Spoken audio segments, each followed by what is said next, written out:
ঈদ ইসলামের দুইটা, ঈদ উল ফিতর, ঈদ উল আজহা। তৃতীয় কোনো ঈদ ইসলাম ধর্মে নবীজির যুগে, সাহাবায়ে কেরামের যুগে, তাবিদের যুগে, তাবিদের যুগে তৃতীয় কোনো ঈদ ইসলামে ছিল না, নাই, ভবিষ্যতে হবে। ইসলামের সবচেয়ে শ্রেষ্ঠ মাস রমজানুল মুবারক। শ্রেষ্ঠ মাস কোনটা?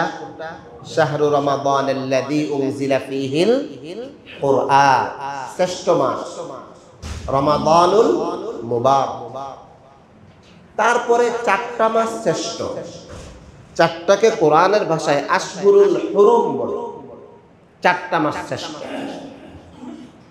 একটা জিলকদ মাস, আরেকটা জিলহজ মাস, আরেকটা মুহররম মাস, আরেকটা হলো রজব মাস। কয়টা বললাম? জিলকদ বলেন, জিলকদ, জিলহজ, মুহররম, রজব। এই চারটা মাস রমজানুল মুবারকের পরে শ্রেষ্ঠ, উত্তম মাস। রবিউল আউয়াল এটা বাকি মাসের মতো। রবিউল আউয়াল কি ভাই বলেন না, কি এটা বাকি মাসের মতো। আপনার রমজানুল মুবারকের শ্রেষ্ঠত্ব সবচেয়ে বেশি। তারপরে আশহুরুল হুরুম 4 মাস, 4 মাসের শ্রেষ্ঠত্ব বেশি। রবিউল আউয়াল মাসের আলাদা কোনো শ্রেষ্ঠত্ব নেই।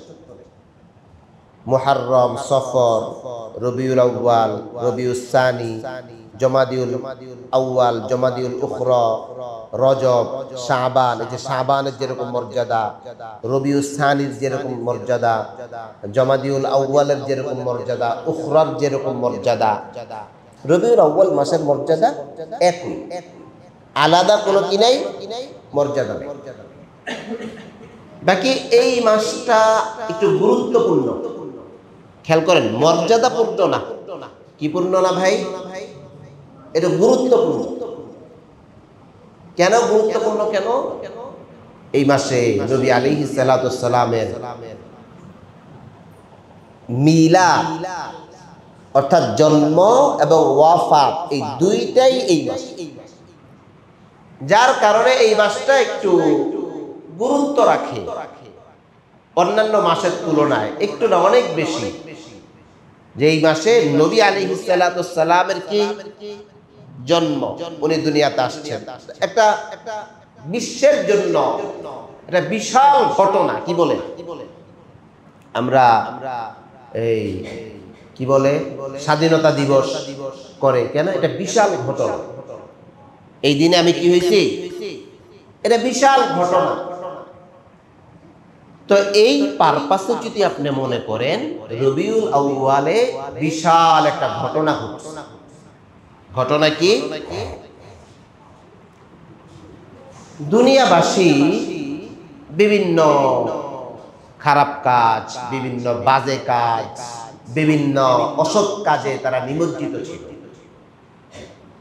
পবিত্র রবিউল আউয়ালের মাধ্যমে আল্লাহ পাক তাদেরকে বিভিন্ন অসৎ কাজ থেকে বিরত করার জন্য যেই পয়গাম্বর পাঠিয়েছেন, ওই পয়গাম্বরের আগমন এই মাস।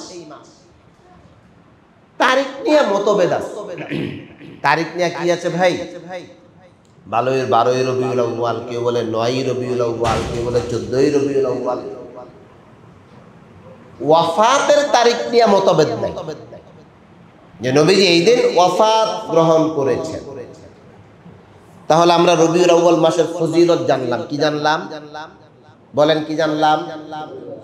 রবিউল আউয়াল কি ফজিলতপূর্ণ মাস না গুরুত্বপূর্ণ মাস? ফজিলতপূর্ণ মাস হইলে এই মাসে আমল থাকে। রমজানে যেমন আমল আছে, জিলহজে যেরকম আমল আছে, মুহররমে যেরকম আমল আছে। ফজিলতপূর্ণ হইলে এই মাসে কি থাকতো বলেন না? কি থাকতো? আমল থাকতো। এটা গুরুত্বপূর্ণ, অনেক বড় ঘটনা ঘটছে। ফজিলতের দিক থেকে কোরআন হাদিসের আলোকে ওই 5টা মাস, রমাদান তো রমাদান, বাকি 4টা, যেই 4টা আমি বললাম,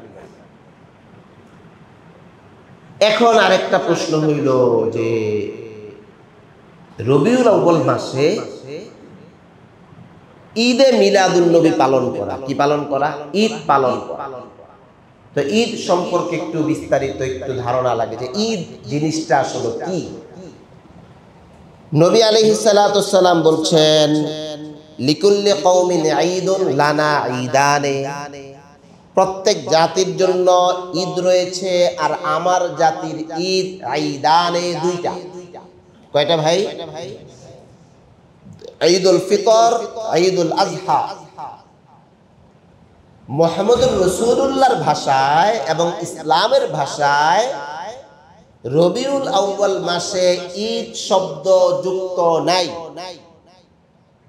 এটা আমাদের দেশের মিডিয়াগুলো কালের বিবর্তনে তৈরি করছে। রবিউল আউয়াল মাসের আগে ঈদ শব্দ জুড়ে দিয়েছে। এখানে কিছু ধর্মীয় লোকজনেরও প্রভাব আছে। ধর্মীয় কিছু লোকজন অতিরিক্ত আবেগের বশে, অতিরিক্ত বাড়াবাড়ির বশে এই কাজটা আঞ্জাম দিয়েছে। তো ইসলামে ঈদ কয়টা? ঈদ কয়টা? রবিউল আউয়াল মাস নবী আলাইহিস সালাতু ওয়াসসালামের জন্মের তারিখ, আবার এটা মৃত্যুরও তারিখ। ঈদ বলতে যদি আপনি মনে করেন আনন্দ, তো জন্ম মৃত্যু দুইটাই। এটা কোরআন হাদিস লাগে না, একটু চিন্তা করলি।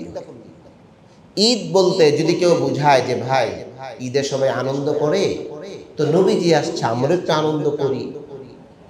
ওফাত তো এই তারিখ, ওফাত কোন তারিখে? এই তারিখ। তো ঈদ শব্দ, ঈদ ইসলামের দুইটা, ঈদুল ফিতর, ঈদুল আযহা। তৃতীয় কোন ঈদ ইসলাম ধর্মে নবীজির যুগে, সাহাবায়ে কেরামের যুগে, তাবিদের যুগে, তাবে তাবিদের যুগে, আইম্মায়ে মুজতাহিদদের যুগে এই তৃতীয় কোন ঈদ ইসলামে ছিল না, নাই, ভবিষ্যতে হবে।